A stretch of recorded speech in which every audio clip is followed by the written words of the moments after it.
વાલા મિત્રો, પરમેશ્વર પિતાની કૃપાથી આજે ફરીથી એકવાર આપ સર્વને હું આમંત્રણ આપું છું. મારું નામ રેવરન્ડ તિમોથી રાઠોડ. મારો જન્મ ખંભોળજ ગામની અંદર ગુજરાતની અંદર થયો હતો. પ્રભુની કૃપાથી મારું જે એજ્યુકેશન મારા ગામની અંદર શરૂઆત મેં કરી હતી. તેથી બરોડા મેથોડિસ્ટ બોયઝ હોસ્ટેલમાં રહીને ત્યાર પછી આણંદની જુદી જુદી સ્કૂલોની અંદર અભ્યાસ કરીને મેં હાઈસ્કૂલ પૂરી કરી. ત્યારબાદ ટેકનિકલ સ્કૂલની અંદર ટર્નિંગ ફિટિંગનો કોર્સ પૂરો કરી મેં ડાય ફિટરનું કામ શરૂ કર્યું હતું. પણ પરમેશ્વર પિતાની કૃપાથી એના તેડાના કારણે મેં જોબ છોડીને, મારી નોકરી છોડીને પ્રભુની સેવાની અંદર GST બાઇબલ સેમિનરીની અંદર અભ્યાસ શરૂ કર્યો. અને ત્યારબાદ OM ટીમ, એવરીહમ ક્રુસેડ અને મુંબઈની 2 મંડળીઓની અંદર પાળક તરીકેની સેવા મેં કરી. ત્યારબાદ અમેરિકાની અંદર આવીને ફરીથી મારો અભ્યાસ મેં શરૂ કર્યો. માસ્ટર ઓફ ડિવિનિટીનો અભ્યાસ પૂરો કર્યા પછીથી પાળક તરીકેની નિમણૂક મારી ઇમાનુએલ ચર્ચની અંદર થઈ હતી. હું ને મારી પત્ની, મારા 2 દીકરાઓ અમારી સાથે છે. આજે પ્રભુના અંદર આનંદ કરતા આ સમય તમે અમારા માટે આપ્યો છે, તેના માટે તમારો પુષ્કળ આભાર માનું છું. આજનો જે મારો વિષય છે એ ઈસુની ગેથસેમાના બાગની અંદર તૈયારી. માથેની સુવાર્તા પવિત્ર શાસ્ત્રની અંદર પ્રભુ ઈસુ ખ્રિસ્ત પોતાના શિષ્યો સાથે ગેથસેમાના બાગની અંદર ગયા. ઈસુએ તેના શિષ્યોને કહ્યું કે જ્યારે હું જાઉં ને પ્રાર્થના કરું ત્યાં સુધી તમે અહીં બેસો. અને ત્યાર પછી પિત્તર ને જબદીના 2 દીકરા યાકોબ ને યોહાનને સાથે લીધા ને સુકાતુર થઈને પ્રાર્થના કરવા માટે થોડે દૂર ગયા. તેમને પણ થોડા દૂર બેસાડીને પ્રભુ ઈસુ ખ્રિસ્ત એકલા પ્રાર્થના કરવા માટે જાય છે. આ એમની દુઃખ સહનની યાત્રાની શરૂઆત હતી. જો તમને કદાચ ખબર પડી જાય કે તમારે જીવનની અંદર અંતિમ દિવસ આવી રહ્યો છે તો તમે શું કરો? તમારા ભવિષ્ય માટેની કદાચ તમને ખબર હોય તો તમે કેવી તૈયારી કરો? શું તમે તમારું જીવનનું પરિવર્તન કરી શકો? તમારા ધ્યેય ને તમારી રીત ભાતને તમે બદલી શકો? આપણને ખબર નથી આપણા જીવનને માટે કે ક્યારે આપણે આ પૃથ્વી પરથી જવાનું થશે. ઘણીવાર માણસ બીમાર થાય, હોસ્પિટલની અંદર એડમિટ કરવામાં આવે, છેલ્લી ઘડીઓ જતી હોય ને ડૉક્ટર કહે કે હવે તમે તમારા કુટુંબને બોલાવી લો. પરંતુ ડૉક્ટર છેલ્લી ઘડી સમય કેટલા વાગે કઈ મિનિટે એ જશે એ કહી શકતા નથી. પરંતુ પવિત્ર શાસ્ત્રની અંદર પ્રભુ ઈસુ ખ્રિસ્ત પોતાનો સમય જાણતા હતા. જો તમે માર્કની સુવાર્તા 13મો અધ્યાય અને 32મું વચન વાંચો તો ત્યાં લખ્યું છે, દહાડા તથા ઘડી સંબંધી પ્રભુ ઈસુ ખ્રિસ્તને ખબર હતી. એ જાણતા હતા એનો સમય ક્યારે આવવાનો છે. પ્રેરિતોના કૃત્યો તેનો 1 અધ્યાય અને 7મા વચનની અંદર લખવામાં આવ્યું છે કે બાળ ઈશ્વર એનીથી કોઈ પરિચિત નથી. ભલા મિત્રો, પ્રભુ ઈસુ ખ્રિસ્ત જ્યારે કાના ગામની અંદર લગ્ન પ્રસંગે હાજર હતા, ત્યાં પણ પોતાની માને કહે છે, મારો સમય હજુ આવ્યો નથી. યોહાન 7:6 ની અંદર ઈસુ કહે છે કે હજુ મારો સમય આવ્યો નથી. આજે આપણે ઈસુના જીવનના અંતિમ સમયને જોવા માંગીએ છીએ. એ સમય તેમના હાથની અંદર હતો. એ આલ્ફા અને ઓમેગા હતા, શરૂઆત અને અંત. અને કારણે જ એમનું ભવિષ્ય એ જાણતા હતા.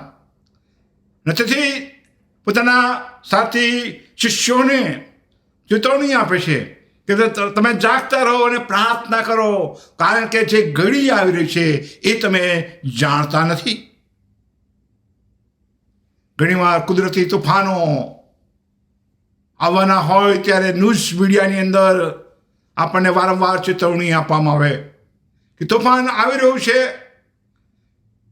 અને એ તોફાનના દ્રશ્યો ટીવી પર આપણને આ સમયે બતાવવામાં આવે છે, ચેતવણી આપવામાં આવે છે કઈ બાજુથી તોફાન આવી રહ્યું છે, તેના માટે તમારે કેવી તૈયારી કરવી જોઈએ એ પણ ઘણીવાર આ ન્યૂઝ મીડિયાવાળા કહેતા હોય છે. તમારા અને મારા આત્મિક જીવન માટેની તૈયારી આપણે કેવી કરીએ છીએ? ઈસુ જાણતા હતા કે એમને શું થવાનું છે. ગેસેમાનો બાગ એ એમની છેલ્લી ઘડીનો સમય હતો, જેની અંદર પોતાના શિષ્યોની સાથે એ પ્રાર્થના કરી શકે, કારણ કે આગળનું કાર્ય મુશ્કેલ હતું. એ જાણતા હતા કે એમને તૈયારી કરવાની જરૂર છે. શાંતિના બહુ જ ઓછા કલાકો એમની પાસે હતા. તમારી આગળ એ દ્રશ્યને તમે લાવો. ઈસુ ને યહૂદા સિવાયના બધા શિષ્યો પ્રભુભોજનની છેલ્લી ક્રિયા, લાસ્ટ સફર પૂરું કરીને હવે તેઓ ઉપલી મેળીમાંથી નીચે ઉતરી રહ્યા હતા. એમની નજર એ ગેત્સેમાના બાગ તરફ હતી. સાંકડી શેરીઓમાંથી શહેરના એક દરવાજાની બહાર હેરોદના મંદિરની દક્ષિણ બાજુથી પગથિયા ઉતરીને તેઓ શહેરથી દૂર જતા હતા. કિદ્રોનની ખીણ ઉતરી જૈતુન પહાડ પરથી ગેત્સેમાના બાગના જૈતુન વૃક્ષના સુંદર શાંતિપૂર્ણ બગીચાની અંદર શાસ્ત્ર સૂચવે છે ઈસુને તેના શિષ્યો આ સ્થળ પરિચિત હતું, તેથી તેઓ ત્યાં ગયા. ઘણીવાર ભીડથી દૂર જવા માટેનો આ એક જગ્યા હતી જ્યાં શાંતિપ્રિય પ્રભુ ઈસુ ખ્રિસ્ત શાંતમય પોતાના પિતાની સાથેનો સંબંધ પ્રાર્થનામાં ગાળી શકે. અને એમણે આ નિયમિત વિકસાવ્યો હતો.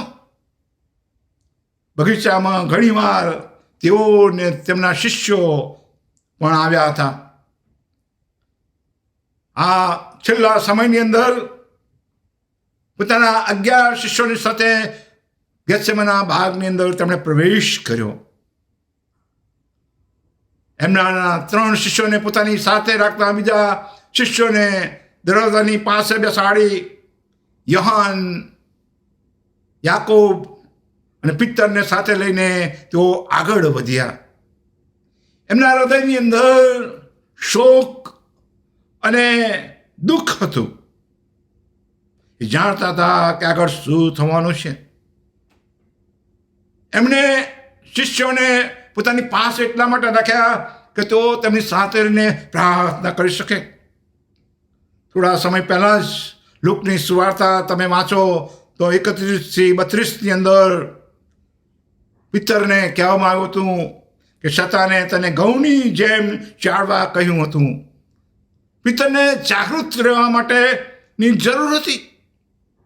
જ્યારે યાકૂબ અને યોહાનની માએ પ્રભુ ઈસુ ખ્રિસ્તને કહ્યું હતું કે એકને તારે જમણે હાથે ને એકને તારે ડાબે હાથે બેસાડ, ત્યારે પ્રભુએ કહ્યું હતું કે જે પ્યાલો હું પીવાનો છું એ શું તે પી શકશે? વાલા મિત્રો, એ પ્યાલો પીવા માટેની આ તક એમની પાસે હતી. પણ આ ત્રણેય જણ જેમને પ્રભુ ઈસુ ખ્રિસ્તે પોતાની નજદીક રાખ્યા હતા કે એમની સાથે રહીને પ્રાર્થના કરી શકે, જાગૃત રહી શકે, તેઓ ઊંઘતા હતા. વચન 38 અંદર લખવામાં આવ્યું છે, તેમનો આત્મા દુઃખી થયો. પ્રભુ ઈસુ ખ્રિસ્તનો તૈયારી કરવા માટે વેદનાનો કપ જે એ લેવાના હતા, એ કપ બહુ ભારે કપ હતો. 37 વચનમાં લખાયું છે, દુઃખદાયક ને ખૂબ જ ભારે. શું તમારા જીવનની અંદર તમે એવો સમય અનુભવ્યો છે કે જ્યારે કોઈ એવું ભયંકર દુઃખ તમારી પર આવે અને ઇલેક્ટ્રિકનો શોર્ટ લાગે એ રીતે તમારા શરીરને કંપારી છૂટી જાય? ઉત્તેજનક દુઃખ કે આપણે વિચાર પણ કરી શકતા નથી. ઈસુ શા માટે આ પ્રકારનું દુઃખ અનુભવતા હતા?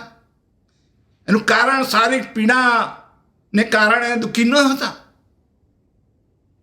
તે જાણતા હતા કે એમને બધું સહન કરવાનું છે ને સહન કરવું પડશે, પરંતુ જે ભાવાત્મક પીડા તેઓ સહન કરી રહ્યા હતા એ આ શારીરિક દુઃખની નહોતી.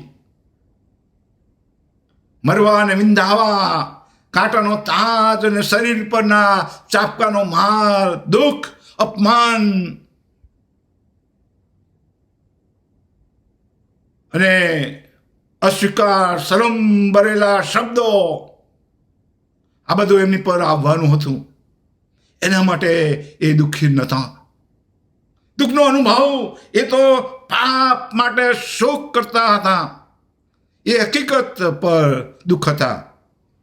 એ ખ્રિસ્ત ઈશ્વરનો સંપૂર્ણ પુત્ર, દેહમાં ઈશ્વર, સંપૂર્ણ પાપ રહિત લેમ્બ હવે બનનાર હતો.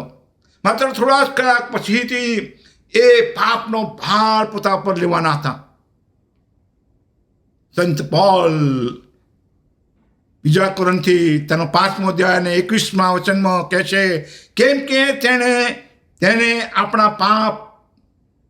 આપણા માટે પાપ બનાવ્યો, ને જે પાપ જાણતા ન હતા, જેથી એમણે આપણા તમામ પાપ પોતાના ઉપર લીધા કે જેથી આપણને ન્યાય પણ મળે. ઈસુ જાણતા હતા કે ટૂંક સમયમાં આપણા પાપ માટે એ પાપી બની જશે. તે તમારા અને મારા પાપ પોતા ઉપર લેશે અને સમગ્ર વિશ્વના પાપો ને ક્રૂસ પર જડી દેશે. જે અંધકાર શતાન ગેત્સેમાના એડન બાગની અંદર લાવ્યો હતો, એ અંધકારને દૂર કરવાના માટેની આ તૈયારી હતી ગેત્સેમાના બાગની અંદર. પ્રભુ જાણતા હતા, એ દુઃખી હતા. એનું કારણ કે જે હંમેશા ઈશ્વરની સાથે રહેનાર ત્રિએક ઈશ્વરનો એક ભાગનો સંબંધ હવે એ અડગો થઈ જવાનો હતો. ગોડ હેડ સમય તૂટી જવાનો હતો થોડા સમયને માટે. આ દુઃખ એ ભારે દુઃખ હતું. 38મા વચનની અંદર કષ્ટમય કાર્ય તેની રાહ જોઈ રહ્યું હતું. એમણે પ્રાર્થનાની તૈયારી કરી. કેટલાક ચિત્રો તમે જોયા હશે કે પ્રભુ ઈસુ ખ્રિસ્ત ગેત્સેમાના બાગની અંદર ઘૂંટણે પડીને પ્રાર્થના કરે છે. શાંતિને ઝાંકા આકાશના વાતાવરણમાં રાત્રિના સમયની અંદરનો પ્રકાશ, ચંદ્રમાનો પ્રકાશ એમના ઉપર નાખવામાં આવે છે. 39મા વચનમાં તેનું વર્ણન ચાલુ ક્રિયાપદનો ઉપયોગ કરવામાં આવે છે કે વર્તમાન કાળની અંદર જ્યારે ઈસુ ઘૂંટણે પડીને પ્રાર્થના કરતા હતા, ઈશ્વરને આજીજી કરતા, ઘૂંટણ ટેકવીને એકાગ્રથી તમે કેટલા પ્રાર્થના કરતા હતા. આજીજી કરીને આપણે શું આપણા જીવનની અંદર આવી આજીજીથી, એકાગ્રતાથી પ્રાર્થનામાં જઈએ છીએ? આપણી પ્રાર્થના કેવી છે? શાંત પ્રાર્થના છે? આપણી પ્રાર્થના પ્રભુને યોગ્ય છે? આપણી પ્રાર્થનાની અંદર આપણે આપણા જીવનને કેવી રીતે પ્રભુની પાસે લાવે છીએ? 39માં વચનમાં ઈસુએ કહ્યું કે હે પિતા, જો બની શકે, જો શક્ય હોય તો આ પ્યાલો મારી પાસેથી પસાર થવા દો, છતાં પણ મારી પોતાની ઈચ્છા નહીં, પણ તમારી ઈચ્છા પ્રમાણે. આ પ્રાર્થનાની અંદર પ્રભુ ઈસુ ખ્રિસ્ત હવે પોતાની ઈચ્છા નહીં પણ તો પરમેશ્વરની ઈચ્છાની ઉપર આધાર રાખે છે, કારણ કે આ પ્યાલો એ ભારે પ્યાલો હતો. 44માં સદમાં તેમણે એ જ શબ્દો ત્રીજી વાર વાપર્યા છે. ત્રણ વખત પ્રભુ ઈસુ ખ્રિસ્ત એકને એક પ્રાર્થના પરમેશ્વર પિતાની આગળ કરે છે. જો બની શકે, જો બીજો કોઈ રસ્તો માનવ જગતને બચાવવાનો હોય તો પ્રભુ એ રસ્તો તમે વાપરો. એનું કારણ એ પરમેશ્વર પિતાથી અલગ થવા માગતા નહોતા. યશાયાહ પોતાના પુસ્તકની અંદર 53મો અધ્યાય અને 10મા વચનમાં જણાવે છે કે કચરાયો, વિંધાયો તમારા અને મારા પાપના કારણે. હા, એ દુઃખ, એ મુશ્કેલી, એ કષ્ટ એમણે પોતાના શરીર પર લેવાનું હતું. પિતાની ઈચ્છાને સ્વાધીન તેમને થવાનું હતું. તેથી તેમણે પ્રાર્થના કરી, પરંતુ એ પ્રાર્થનાની અંદર જ્યારે આ 3 વખતે પ્રાર્થના એકને એક કરે છે, એ 3 વખતની પ્રાર્થનામાં 3 વાર પોતાના શિષ્યોની પાસે આવે છે, પિત્તર, યોહાન ને યાકૂબની પાસે. તેઓ શું કરી રહ્યા હતા? શું તેઓ જાગૃત હતા? તેઓ પ્રાર્થના કરતા હતા? તેઓ મસ્તી કરતા હતા? ત્યાં લખવામાં આવ્યું છે કે તેઓ ઊંઘતા હતા. જાગૃત રહીને પ્રાર્થના કરવા માટે ઈસુએ એમને કહ્યું હતું, પણ અંતિમ ઘડીની અંદર જ્યારે પ્રભુ ઈસુ ખ્રિસ્તનો આત્મા દુઃખી હતો, શોકિત હતો, એમને પ્રાર્થનાની જરૂર હતી, ત્યારે એવા સમયે, એવી અંતિમ ઘડીમાં આ 3 જણ સૂતા હતા. ઈસુએ તેમને પ્રાર્થના કરવા જણાવ્યું હતું. કસોટી છે જેની આગળ આવનાર છે, તેના માટે તૈયારી કરવાની તેમને જરૂર હતી. આપણે જાગીએ છીએ આપણા આત્માને માટે, આપણી આધ્યાત્મિક પરિસ્થિતિને માટે. બાઇબલ આપણને કસોટીઓ અને લાલચ અને વેદનાઓ અને સતાવણીઓ છે ચેતવણી આપે છે. માથેની સુવાર્તા 24મો અધ્યાય અને 22મા વચનમાં ઈસુએ ભવિષ્યમાં ભયંકર સમય વિશે ચેતવણી આપી છે. આપણે તૈયારી કરવી જોઈએ. દિવસો ઓછા કરવામાં જો આવેલા હોત તો આપણે બચી ન શકત. શું આપણે ઊંઘીએ છીએ? જૂના કરારની અંદર જ્યારે રેલ આવીને આખી દુનિયાનો નાશ કરવાનો પરમેશ્વર પિતાએ વિચાર કર્યો, પાપના કારણે નૂહને એના કુટુંબને બચાવ્યું, ત્યારે સૃષ્ટિની અંદર અસંખ્ય લોકો હતા. જો ધારો તો આટલા મોટું વાણ જ્યારે નૂહ ને એના દીકરાઓ બનાવી રહ્યા હતા, ત્યારે એ બીજાઓ પણ તૈયાર થઈ શક્યા હોત, પરંતુ ફક્ત નૂહ ને એનું કુટુંબ જ બચી શક્યું.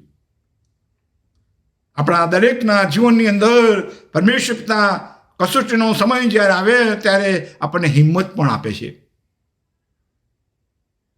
આપણા જીવન માટે મોટો પડકાર છે. વિજયી થવા માટે એક જ રસ્તો છે કે આપણે જાગૃત રહીએ, આપણે તૈયાર રહીએ, આપણા જીવનની અંદર આપણે પ્રભુ ઈસુ ખ્રિસ્તની જેમ પ્રાર્થનામાં એકાગ્રથી આગળ રહીએ.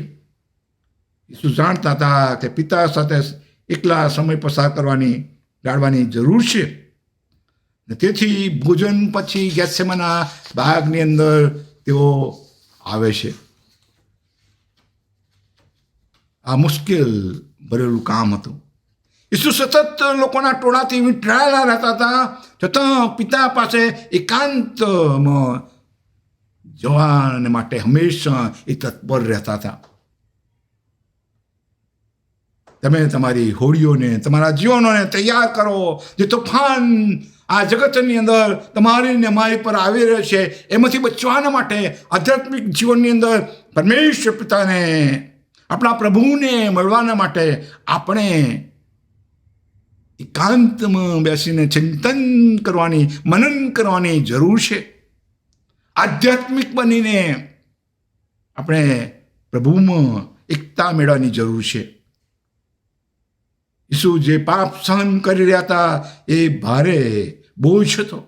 લોક જણાવે છે કે એનો પરસેવો લોહીના ટીપા બનીને જમીન પર પડ્યો. વિચાર કરો તમે. ઈસુની પ્રાર્થનાની એકાગ્રતા એના શરીરને, આત્માને ચીરી નાખે, વિંધી નાખે એવી હતી. એના શરીરમાંથી એનો પરસેવો જે કહીએ, એના શરીરની જે તમન્ના કહીએ, એકાગ્રતા એવી ભારે હતી કે એનો પરસેવો લોહીના ટીપા બનીને જમીન પર પડવા લાગ્યા. તમારા અને મારા માટે એ પ્રાર્થના કરી રહ્યા હતા. જો ઈસુએ ક્રોસ પર જતા પહેલા પ્રાર્થનાનો સમય વિતાવ્યો ન હોત તો લોકો જાણત કે ઈશ્વરની જે હાજરી છે એ હાજરીને તમે ને હું ગુમાવી શક્યા. ઇવન એ પ્રાર્થનાના કારણે જ્યારે ટોળું સૈનિકોની સાથે ને યહૂદાની સાથે આવે છે ગેથસેમાના બાગની અંદર, ત્યારે પણ તેઓ શાંત રહેશે.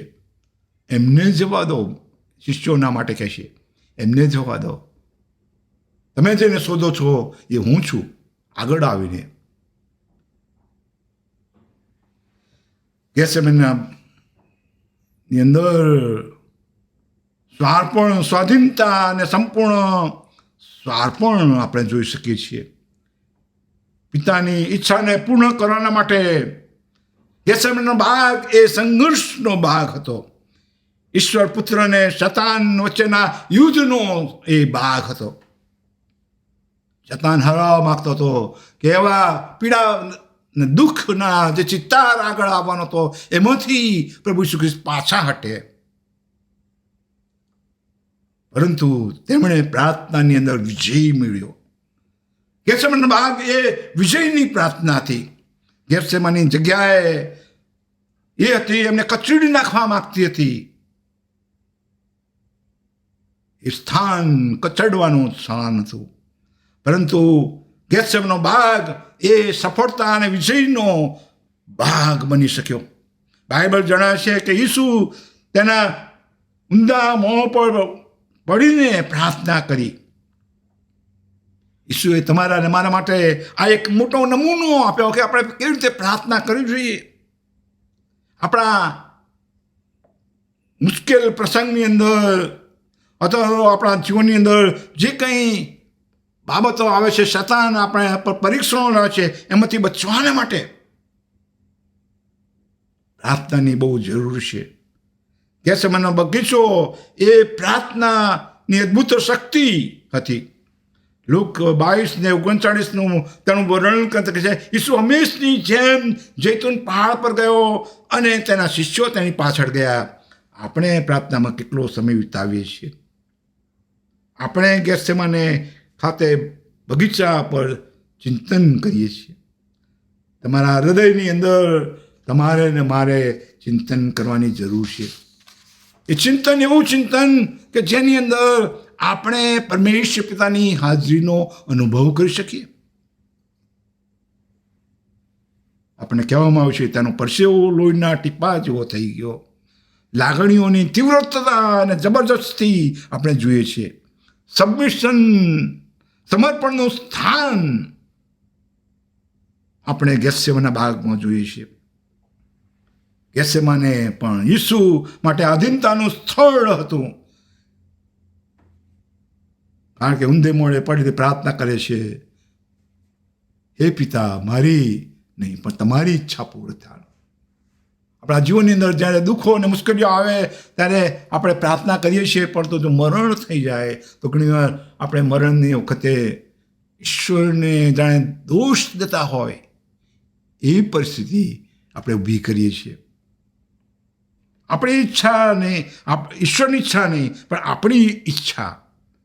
જો પ્રભુએ આટલો સમય વધારે આપ્યો હોત તો, આટલું આમ કર્યું હોત તો. પ્રાર્થના, મારા પિતા, જો શક્ય હોય તો આ પ્યાલો મારી પાસેથી દૂર લઈ લેવામાં આવે. તેમ છતાં મારી પોતાની ઈચ્છા નહીં, પરંતુ તમારી ઈચ્છા પ્રમાણે. આ ગેત્સેમાનો બાગ એ ધીરજનું સ્થળ હતું. એમની પ્રાર્થના ધીરજની પ્રાર્થના હતી. પ્રાર્થના કર્યા પછી શિષ્યો પાસે એ પાછા આવ્યા. ત્રીજી વખતે ઊંઘતા જોયા. એમને દોષ મૂકતા નથી,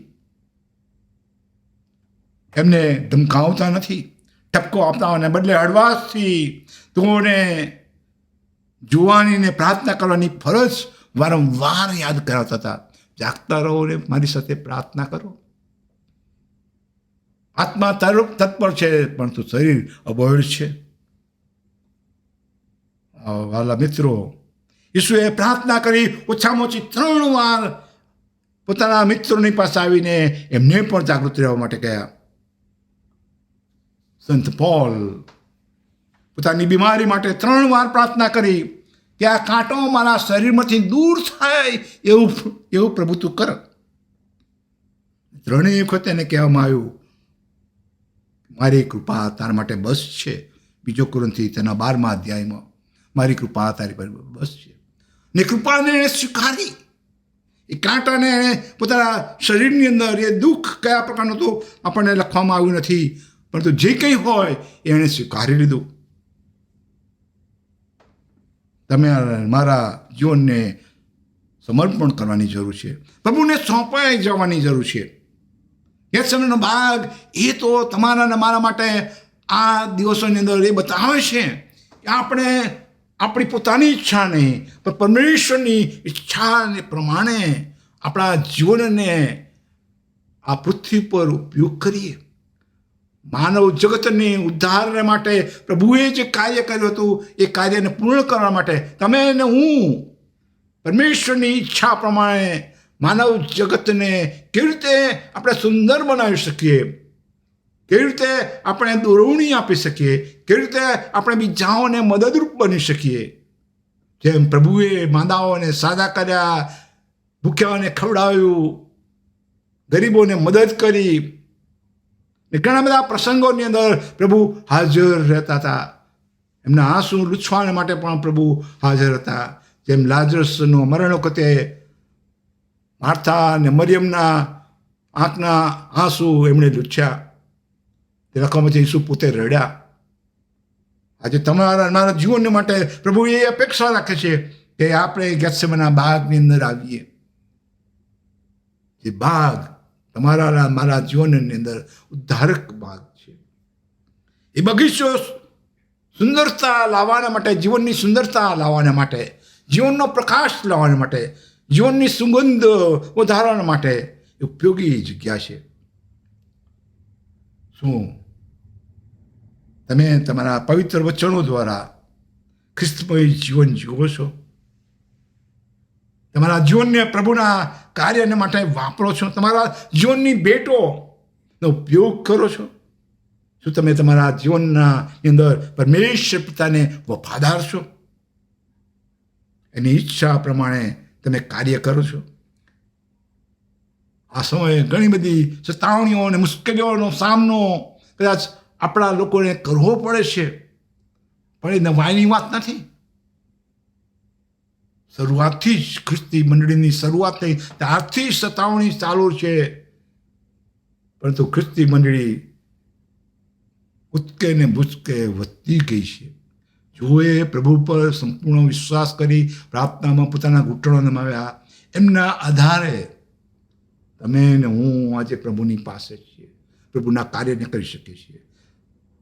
આવો આપણા જીવનને સમર્પિત કરીએ, આપણા જીવનની અંદર પ્રભુને સ્વીકારીએ અને આ વિશ્વને શાંતિનું, પ્રેમનું અને એકબીજાને મદદરૂપ બનાવવાનો, ભાઈચારાનો સંબંધ આપણે કાઢીએ, ભાતૃત્વની ભાવનાને આપણે ઊભી કરીએ આપણા જીવનનો દ્વારા.